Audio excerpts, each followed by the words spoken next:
নমস্কার বন্ধুরা, প্রিয়াঙ্কা রান্না বান্নায় আপনাদের সবাইকে স্বাগত। আজকে আমি বানাবো ফুলকপির পকোড়া।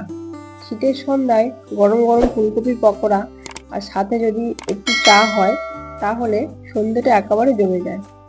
বন্ধুরা, চ্যানেলে ভিউ ডাউন প্রবলেম হচ্ছে, আপনারা প্লিজ লাইক সাবস্ক্রাইব করে পাশে থাকবেন, আমাকে সাপোর্ট করবেন। পকোড়া বানানোর জন্য আমি এরকম সাইজের ফুলকপি নিয়েছি। দেখুন, ফুলকপিগুলো এভাবে কেটে নিয়েছি, কেটে ভালো করে পরিষ্কার করে ধুয়ে নিয়েছি। একটা বাটি নিয়েছি, বাটির মধ্যে দিয়ে দেবো বেসন 3 চামচ। 3 চামচ বেসন দিয়ে দিলাম বাটির মধ্যে। এখন দিয়ে দেবো 2 চামচ কর্নফ্লাওয়ার, দিয়ে দেবো 2 চামচ চালের গুঁড়ো, দিয়ে দেবো লবণ 1/2 চামচ, দিয়ে খুব ভালোভাবে মিশিয়ে নেব 3টে উপকরণ। এখানে আমি 1 চামচ হলুদের গুঁড়ো দিয়ে দিলাম, দিয়েছি কাশ্মীরি লাল লঙ্কার গুঁড়ো 1 চামচ, আর দিয়েছি পেঁয়াজ কুচি, লঙ্কা কুচি, ধনে পাতা কুচি।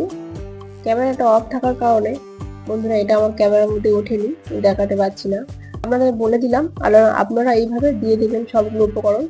দিয়ে জল দিয়ে একটু একটু করে খুব ভালোভাবে মিশিয়ে নেব। খুব ভালোভাবে জল দিয়ে এভাবে মিশিয়ে নেব। জল দিয়ে খুব ভালোভাবে এইভাবে গুলিয়ে নিয়েছি সবগুলো উপকরণ। খুব ভালোভাবে মেশানো হয়ে গেছে। আরো একটু জল দিয়ে একটু পাতলা করে নেব। এইরকম ভাবে ব্যাটারটা করতে হবে। দেখুন, খুব বেশি ঘন না, বেশি পাতলা না। কড়াইতে জল দিয়েছি। এখন আমি দিয়ে দেবো লবণ 1/2 চামচ, দিয়ে দেবো ফুলকপি। ফুলকপিটা বেশি সিদ্ধ করব না, একটু আদা সিদ্ধ করব। ফুলকপির কালারটা চেঞ্জ হয়ে গেলে ফুলকপিটা জল থেকে তুলে নেব। দেখুন, ফুলকপির কালারটা চেঞ্জ হয়ে গেছে। আমি এখন জল থেকে ছেঁকে তুলে নিচ্ছি।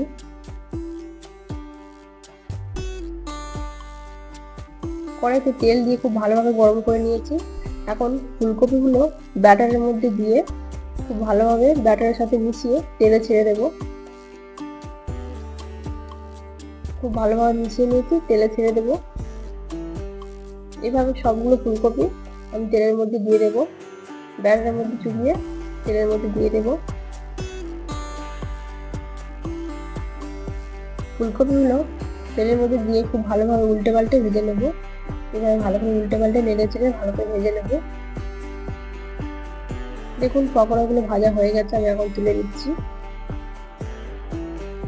পকোড়াগুলো ভাজা হয়ে গেছে, ভালো করে তেল ঝরিয়ে একটা প্লেটে তুলে নিচ্ছি।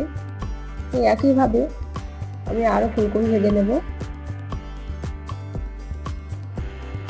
একইভাবে আমি আরো সব ফুলকপিগুলো ভেজে নেব। ভাজা হয়ে গেছে, তুলে নিচ্ছি।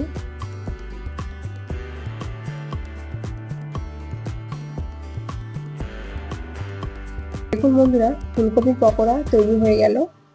পকোড়াগুলো কতটা সুন্দর হয়েছে আপনাদের দেখাচ্ছি। দেখুন দেখুন পকোড়াগুলো কতটা সুন্দর দেখতে হয়েছে, খেতেও সুন্দর হয়েছে।